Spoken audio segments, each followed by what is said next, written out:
How to avoid post-election violence.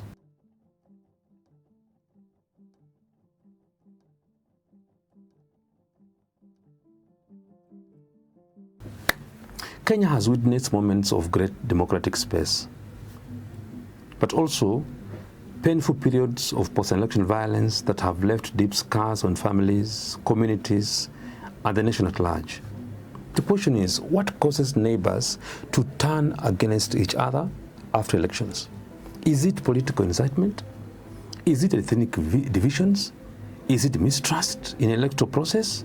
Is it economic frustration, or the high stakes attached to political power? In today's episode, I want us to take a deep dive into ways that specific institutions should do to help us avoid post-election violence, so that elections in this country should just remain a contest of ideas, not a trigger for conflict. Stay with us as we unpack the critical conversation. Kenya is at the moment of reflection because the next general elections is fast approaching and political temperatures are fast rising. In this case, Kenya is under the masses of 6 major components that can help us maintain peace during and after this period of electioneering. Number 1 pillar or component is the media. The Constitution of Kenya expanded freedom of speech, and this compelled the Communication Authority of Kenya to allow registration of several private media stations. In any society, the media can either break or build a country. Going by what happened in 2007 post-election violence, the media played a positive role and again a negative influence, which fueled ethnic animosity that resulted into serious violence. The worst development of this media is the social media society, where the artificial intelligence has infiltrated most entities. I just want to urge the majority of Kenyans to be patient, to be wise, and be very analytical of any social media information that could be either fabricated, misleading, or manipulated to spew hatred and fear among Kenyans. Much focus goes to the vernacular media stations, where agents of specific leaders and politicians themselves hide to give scathing, divisive, and hateful utterances. The second component that can help us avoid post-election violence is the government. This is a very crucial part in these elections. Kenyan peace, both present and future, particularly during heated campaigns and during electioneering period, the government must play a major role in securing this country. The government is the only component wielding the instruments of power. It has the autonomous powers on all arms of government, and particularly the internal security, which is in charge of our country's security. Government has the duty of assuring Kenyans of their freedom and peace both before, during, and after the general election.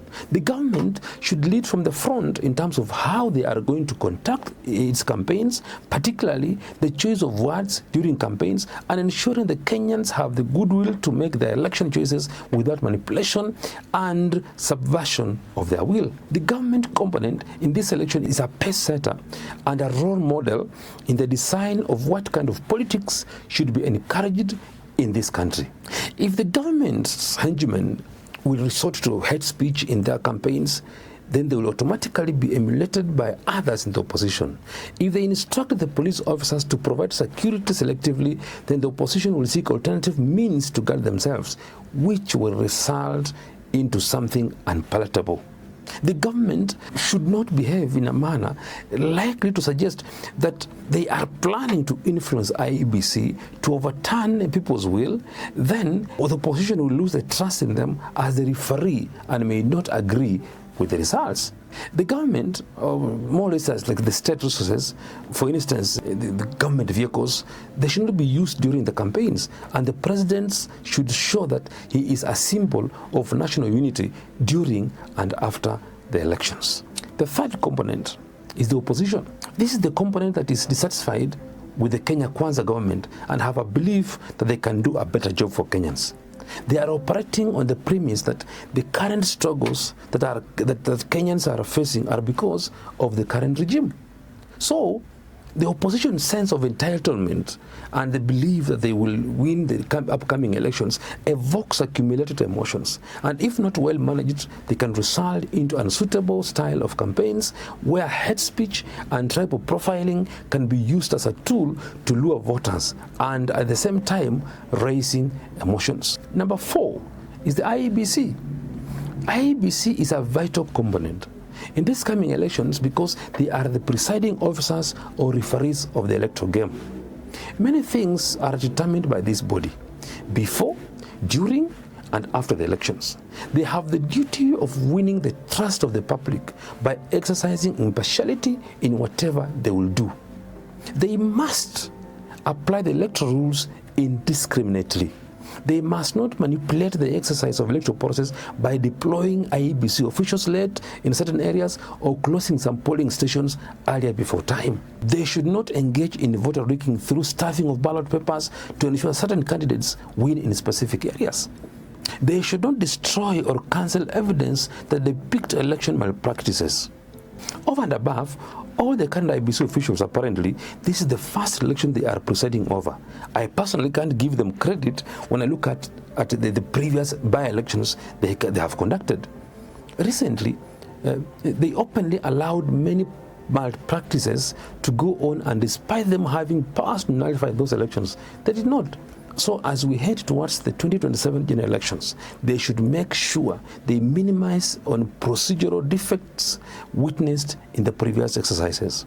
The upcoming national exercise involves much emotions, and these emotions can only be managed by ensuring fairness, transparency, and accountability. The decisions they make, they should put in mind that it holds the future, the lives of millions of Kenyans and their properties. I know you are listening to the politicians. I know you are listening to the security personnel, but I urge you to equally listen to the peace-desiring Kenyans and above all, God the Creator. Number 5 component is the judiciary. Apart from IEBC, this is another component that must win the trust of Kenyans. They must be transparent and exercise general integrity befitting their oath of office. The judiciary are the finalists after atrocities and violations have been committed, so everyone comes to the judiciary for arbitration to get justice. So the judiciary kindly, for the sake of Kenyans, don't take advantage of your expertise to interpret evidence, law, and important apparatus before you to till the ground and claim it as hot air. In the recent by-elections in Bere and Malava, the judiciary did not convince the Kenyans on why they upheld the results as declared by IEBC. Yet we had massive malpractices.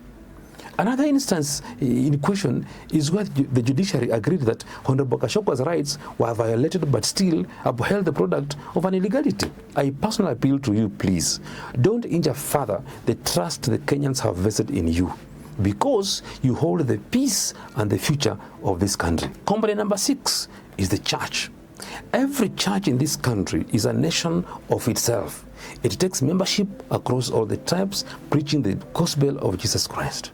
The church should preach the same gospel of peace and prosperity for the sake of Kenya before, during, and after the elections. If the church remains unswayed, then the foundation of peace will not be shaken. Let the church, apart from prayers, they should use the divine responsibility to correct on the spot those leaders who go astray before, during, and after the elections.